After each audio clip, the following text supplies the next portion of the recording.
So I'm having a problem. So obviously I arrange my CDs alphabetically. First word of the band or name artist. So it's not the, for example, Jimi Hendrix would be under J as opposed to H. And so A, B, more B's, lots of B's, C, D, D, and so on. And it goes all the way down to Z. Where's my Z section? There's the Z's right there. What do we got for Z? We've got Zwan, 07, Zebrahead, and 2 ZZ Top albums. And then the last, so that's the bottom row. And then the last two little sections are some compilations that I have. And it used to be that the last two levels, the last two shelving levels were all compilations. But I'm progressively running out of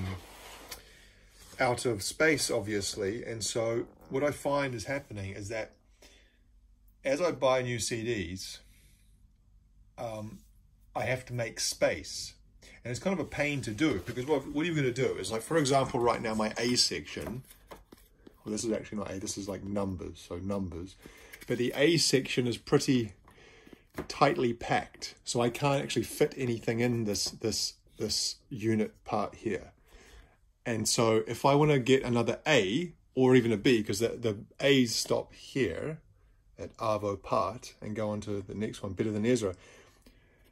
And if I want to put any A's or B's in, then I have to kind of make a space. And to do that, I've got to go through the whole thing and take things out and move them along, and take things out and move them along, and so on and so forth. So you can see down here, further down, there's this guy. His name's Lotte. He's from Lotte World, which is like the Korean version of Disneyland. Like, it's very, it's walking the fine line of intellectual property copying. Magic Castle. It's the same kind of font as the Disney kind of thing. My son got him when we went to Korea, or when my wife and he went to Korea. I didn't actually go with them. Anyway, you can see I have these various spaces which I kind of pre-planned out, so that as I get more J's, or where are we down here, we've got S's, and you can see some spaces, but they very quickly get filled up, and then I've got to push along, and it's kind of like a snowball effect, and that usually results in that the top shelves get jammed up pretty quickly, and I've got to kind of go through the whole process. Oh God, I almost dropped the bloody thing. The whole process again, which is a bit of a pain. And you can see in the meantime, I kind of just have to put these ones horizontally, because I can't fit them back in at the, without rearranging the whole shebang. So what I am going to have to do now is take out the last two sections of compilations and move Z, Y, W down here, and then make space on each level but it's going to get to the point fairly soon that I'm completely out of space in this, what is it, 1,100 and something capacity shelving unit. And the thing is, I've got behind me a whole bunch of boxes. Well, not a whole bunch. I've got 2 boxes, which I've shown before. She's covered in other stuff at the moment, so it's not really. But they've got a whole bunch of stuff in them as well. So this is mostly soundtracks and compilations and new, what would you call that, new age, well, it says new world music. Don't really buy these as much anymore. But I'm not going to throw them away certainly. And so I've got, and then, so there's that. Ow. And then there's this one here as well. So 2 boxes relatively full of compilations, and I think there actually might be another box somewhere. I'm trying to think. Anyway, it's it's I wouldn't say it's causing problems, but it's certainly my CD buying habits are slowing down considerably from, you know, a few years ago, because, you know, I was starting from scratch, and so I was able to buy lots of things. But it's not as though I'm thinking of capacity issues when I'm buying or not buying CDs. That doesn't really come into my mind. I guess that's actually not true. It does come to my mind a little bit in that I was much more given to buying that kind of stuff before.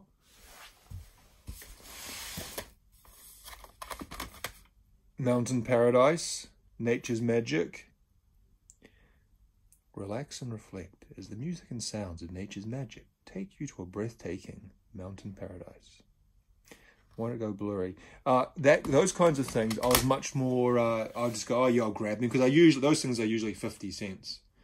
Or even less. Sometimes it'll be like a bundle, like 5 for $1 or something crazy like that, because no one buys them, except for schmucks like me. And so a few years ago, I was just kind of, as soon as I saw that kind of those new music type thingies, I would just pick them up. Crystal Cascades. That's a nice word imagery, isn't it? Relaxation Soundscape. This was only $6.99 new.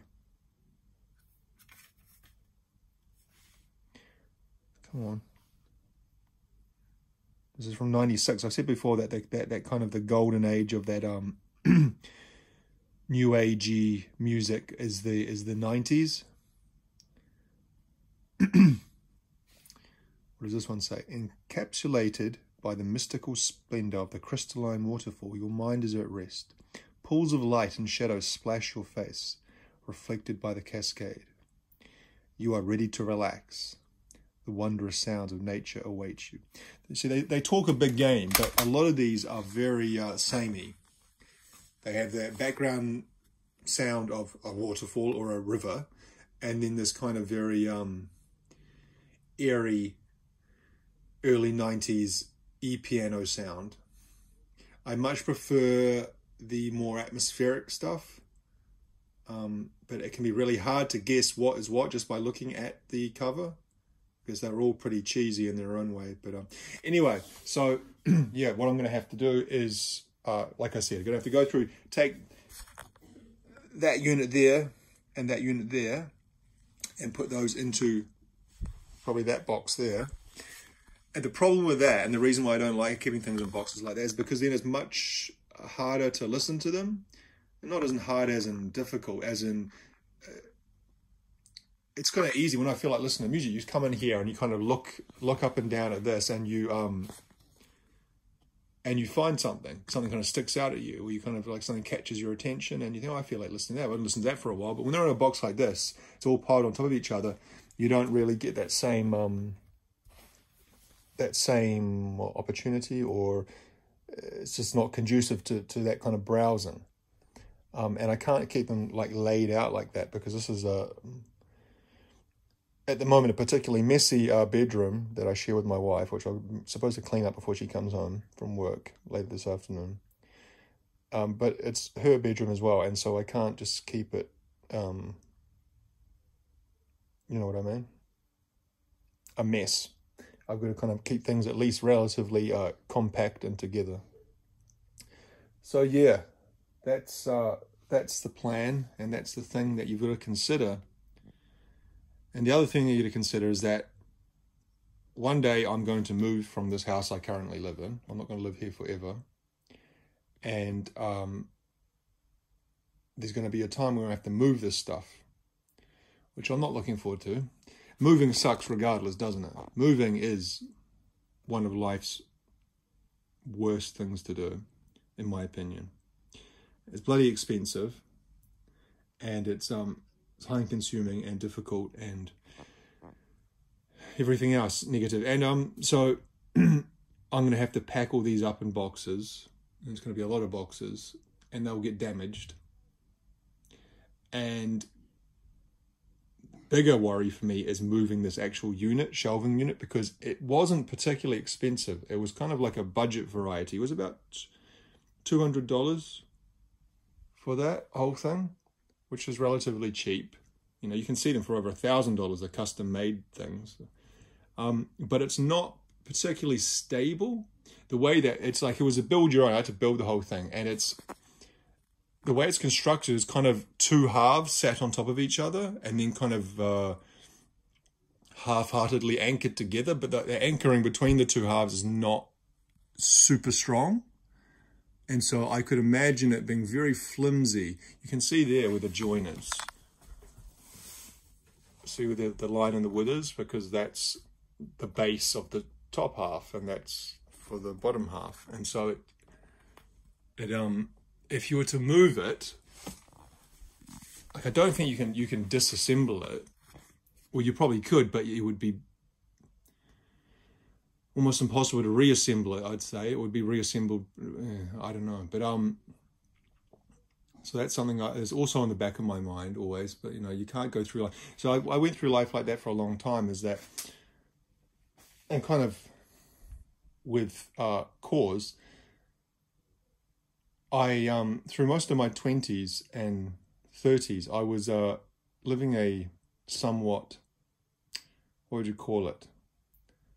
Vagabond life, nomadic life, and not as much as I was constantly moving, but I you know, I was never settled down in one place for that long, and I worked overseas a number of times, and so I was constantly moving between countries, and then oh, you know, you get what I mean, and so when you know that you're not really settled down, you think, oh, I shouldn't start that thing, or I shouldn't buy that thing, because I know that eventually I'm going to have to leave it or sell it or get rid of it. And so you kind of put off and put off and put off and doing these things. And then you get to a certain age and think, well, am I ever going to do this thing? And so that's why I kind of just went ahead and pulled the trigger and started actually collecting properly. Anyway, so yeah, that's where I'm at. Yeah. Not really that interesting, I know, but something to talk about in a video. All right, we'll leave it there. Thank you for watching.